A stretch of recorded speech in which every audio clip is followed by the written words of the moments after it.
রাসূল নিজে চালালেন কোরআন দিয়ে, আর আমাদের 54 বছর বাংলাদেশ কোরআন দিয়ে একদিনও চলেনি, অথচ আমরা পরিচয় দিচ্ছি আমরা পৃথিবীর দ্বিতীয় বৃহত্তম মুসলিম রাষ্ট্র। এ দেশে নাকি মুসলমানের সংখ্যা 92%, কোরআন দিয়ে একদিনও চলে না। প্রমাণ হয়ে গেল অধিকাংশ মুসলমান তারা রাসূলকে জীবনে বাস্তবে অনুসরণ করছে না। قال رسول الله صلى الله عليه وسلم كل امتي يدخلون الجنة إلا من أبى। নবীজি এর জন্য বলেছেন 1450 বছর আগে বলে গেছেন আমার সবগুলো উম্মত জান্নাতে যাবে, তবে অস্বীকারী উম্মত জান্নাতে যাবে না। কিলা মান আবা ইয়া রাসূলুল্লাহ, একজন সাহাবী দাঁড়ালেন, ও নবী অস্বীকারী উম্মত সে আবার কেমন, সে কে? তাকে আমি জানতে চাই তার চরিত্র কি। যে জান্নাত পাবে না উম্মত দাবি করলো কিন্তু জান্নাতে যাবে না, সে কে? এবার নবীজি বলছেন মান আতানি দাখালাল জান্নাতা ওয়া মান আসানি ফাকাদ আবা। যে আমি নবীকে অনুসরণ করে সে জান্নাতে যাবে, যে আমাকে অনুসরণ করে না উম্মত দাবি করলো কিন্তু জান্নাত পাবে না। আমার সামনে আজকে যারা আছেন সকলে কি আমরা জান্নাতে যেতে চাই? হ্যাঁ না বলেন বলেন, আমরা জান্নাতে যেতে চাই। তাহলে রাসূল বলছে আমাকে অনুসরণ না করলে জান্নাত পাবে না। যে ব্যক্তি রাসূলকে অনুসরণ করে সে শুধু জান্নাতই পাবে তা নয়, বরং সে নবীজির সাথে জান্নাতে ঢুকবে। قال رسول الله صلى الله عليه وسلم من أحب سنتي فقد أحبني ومن أحبني كان معي في الجنة। নবীজি বলছেন যে আমার সুন্নাহকে ভালোবাসে সে আমি নবী মুহাম্মদকে ভালোবাসে, আর যে আমার সুন্নাহকে জীবনে লালন করে আমার ভালোবাসার প্রমাণ দেবে কানা মাই ফিল জান্নাহ, সে জান্নাতে আমার সাথে ঢুকবে। রাসূলকে অনুসরণ করা, তার সুন্নাহকে ফলো করা, এটা জান্নাতে যাওয়ার পূর্ব শর্ত। এখন আপনারা যারা জান্নাতে যেতে চান তাদেরকে একটি বিষয় একমত হওয়া লাগবে, জীবনে রাসূলকে মানতেই হবে, এর কোনো বিকল্প নাই, সেকেন্ড কোনো অপশন নাই। মনে মনে অনেকে ভাবছেন হুজুর রাসূলের সুন্নাত তো আমরা মানি, রাসূলকে তো আমরা মানি, তাই তো আমরা মসজিদে 5 ওয়াক্ত নামাজে যাই, রমাদানে রোজা রাখি, এই যে মাথায় টুপি দেই, মুখে দাড়ি রাখছি, এই মাহফিলে এসে আপনার সামনে মাটির মাঝে বসে গেছি। রাসূলকে না মানলে কি আর এখানে মাটির মাঝে বসতাম? রাসূলকে আমরা মানি, আলহামদুলিল্লাহ। সত্যি যদি এ কথাটা আল্লাহ আপনার জীবনে পায়, রাসূলের ওয়াদা তিনি আপনাকে সাথে নিয়ে জান্নাতে যাবেন ইনশাআল্লাহ। কিন্তু যদি এমনটি হয় যে আপনি রাসূলকে মানেন ঠিক, তবে সব জায়গায় মানেন না, টুপিতে দাড়িতে পাজামা পাঞ্জাবিতে রাসূল মানেন, কিন্তু মেয়ে বিয়ে দেওয়ার সময় তখন যৌতুক দেন, ছেলে বিয়ে করানোর সময় যৌতুক নেন। রাসূলকে আপনি মানেন টুপিতে আর দাড়িতে পাজামাতে আর পাঞ্জাবিতে, কিন্তু ব্যবসায় আপনি ওজনে কম দেন, মালেও আপনি ভেজাল দেন। রাসূলকে আপনি মানেন, আপনি মসজিদে আর মাদ্রাসায় হজে যাওয়ার সময় তালবিয়া পড়েন, সাদা কাপড় গায়ে দেন, কিন্তু যখন ব্যাংকিং করেন তখন সুদী ব্যাংকে টাকা জমা রাখেন, সুদে টাকা লাগায়, এমন নামাজি বাংলাদেশে আছে না নাই? আজকের মাহফিলে নাই, অথচ ওনার মুখে হয়তো দাড়ি আছে, মাথায় টুপিও আছে। আমার বন্ধু রাসূলকে আমরা মানি না তা নয়, রাসূলকে বিএনপিও মানে, আওয়ামী লীগও মানে, জাতীয় পার্টি নেজামে ইসলাম, জামাতে ইসলাম, হেফাজতে ইসলাম সবাই মানে। এজন্যই তো আমরা যখন মসজিদে ঢুকি তখন সবাই মিলে ডান পা দেই, এখানে কোনো রকমের মতের বৈপরীত্য নাই। সবাই আল্লাহু আকবার বলে নামাজ শুরু করি, সালাম ফিরিয়ে নামাজ শেষ করি। নবীজিকে ফলো করে মাগরিবের নামাজ ফরজ পড়ি কয় রাকাত? যদি কোনো ইমাম 2 রাকাত পরে সালাম ফিরায়, আমরা সালাম ফিরাবো না লোকমা দেব? ওই ইমাম যদি আমার বাবা হয় তাহলে লোকমা দেবো না, ঠিক না? বাবার বিরুদ্ধে কি লোকমা দেবো নাকি? কিন্তু বলবো যে না, আমার রাসূলকে মানার ক্ষেত্রে ভুল যদি বাবাও করে, বাবাকেও সার। মাগরিবের নামাজের ফরজ যদি 2 রাকাত পরে কোনো ফির সালাম ফিরিয়ে দেয়, উনার পিছনে তার মুরিদেরা মুক্তাদি হইয়া মাগরিবের নামাজ পড়ে, তারা 2 রাকাত পরে পীর সাহেবের সাথে সালাম ফিরাবে না লোকমা দেবে? তো রাসূলকে মানে না কইল কেডা?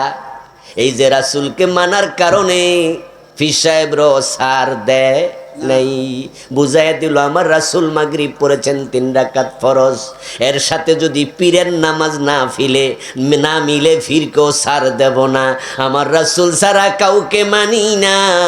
তাই সবাই মিলে আমরা মসজিদে রাসূলকে মানলাম।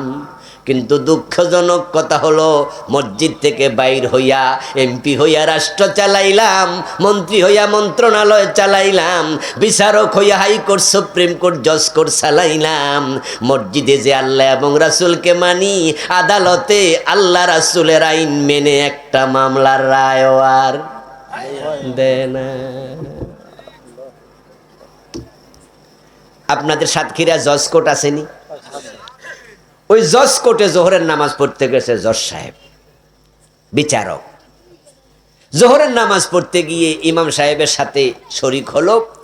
ইমাম সাহেব 2 রাকাত পড়ার পরে আত্তাহিয়াতু পড়তে বসতে হয়, এটা ভুলে তিনি বসেন নাই, বরং আল্লাহু আকবার বলে দাঁড়াতে শুরু করছে।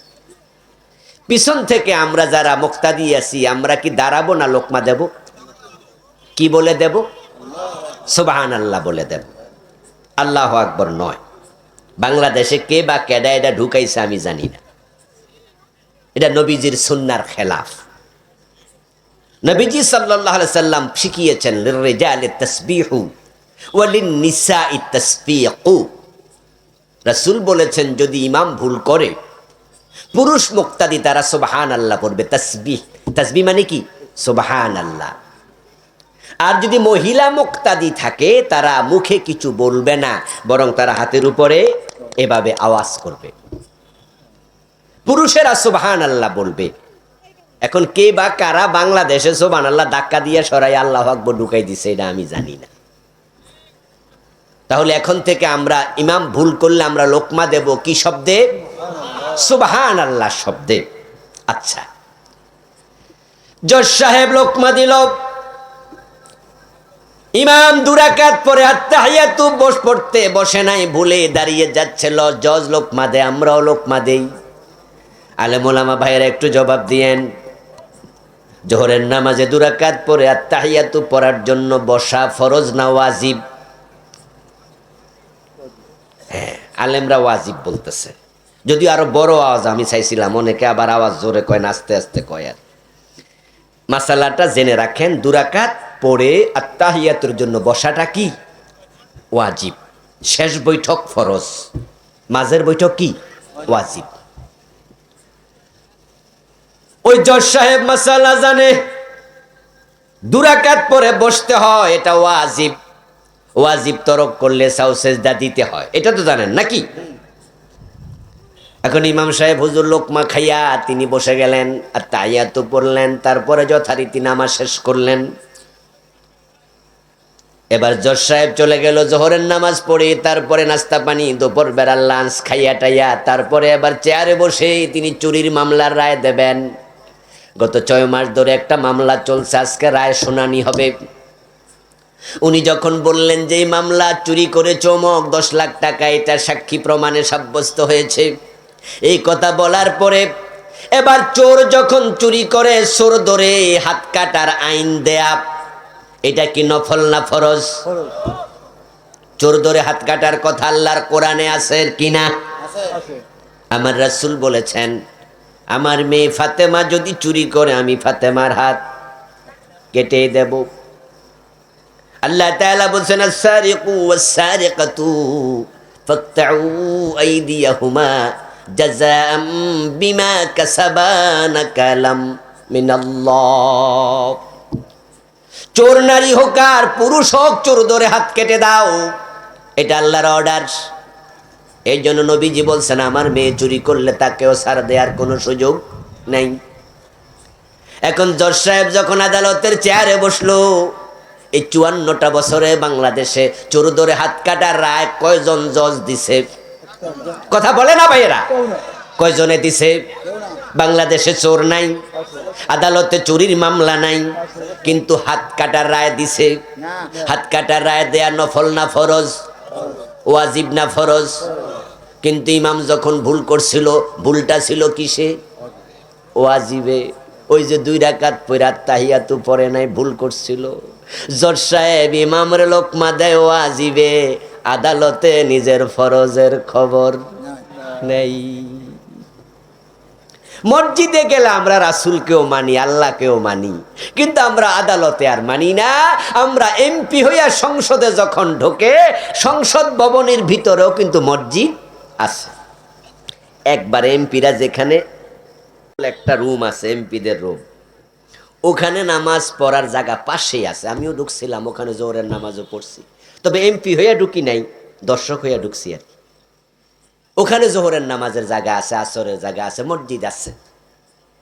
ইমাম, এই এমপি সাহেবরা যখন নামাজে যায়, ইমাম যদি ভুল করে তখন তারা কিন্তু সেখানে ইমামরে লোকমা দেয়।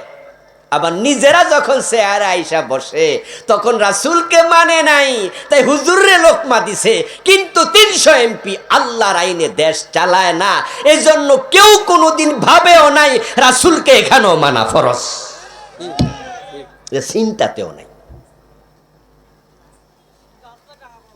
প্রিয় ভাইরা, জান্নাতে যেতে হলে রাসূলকে মানতে হবে, এটা একটি সূত্র, এটা আবশ্যিক সূত্র। এর বাহিরে জান্নাত নাই, পাবেন না, সোজা কথা।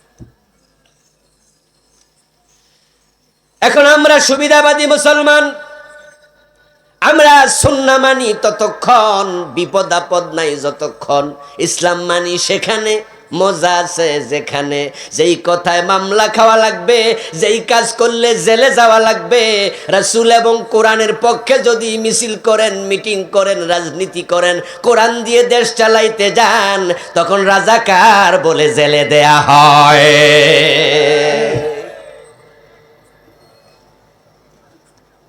রাসূল যে কোরআন দিয়ে দেশ চালাইছে, সে কোরআনের আইন চাওয়ার কারণে আল্লামা সাইদিকে 13টা বছর জেলে রাখছে।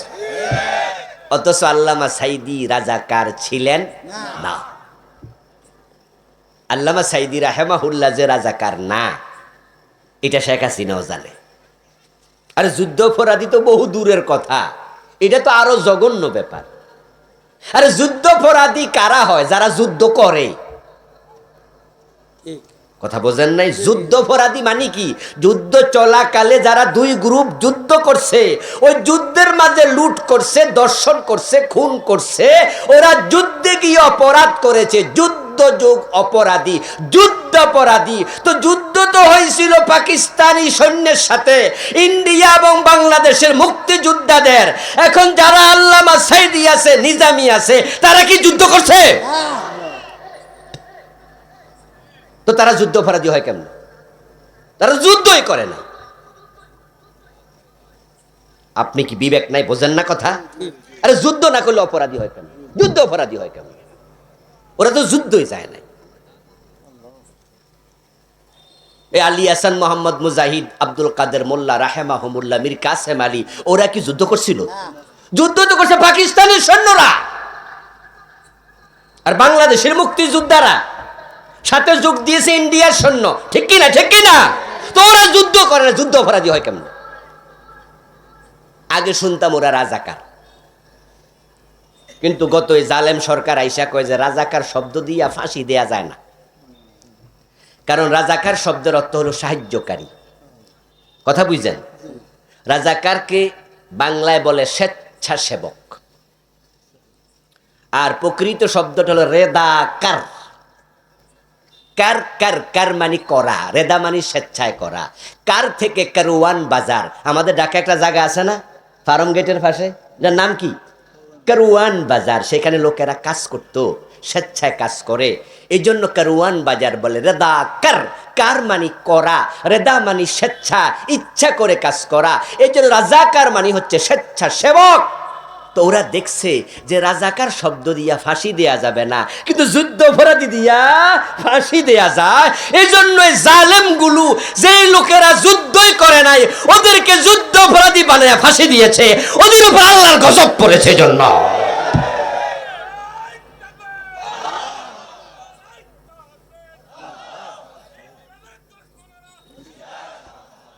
আল্লাহর গজব তো আর এমনি এমনি আসে নাই, কতজন চোখের পানি জমা হয়েছে। যে লোকগুলা যুদ্ধই করলো না, ওদেরকে যুদ্ধ অপরাধী বানিয়ে ফাঁসি দিলা। অপরাধ কি? আসলে অপরাধটা কি? আসলে অপরাধ ছিল আল্লাহর কোরআনের আইনের কথা বলা।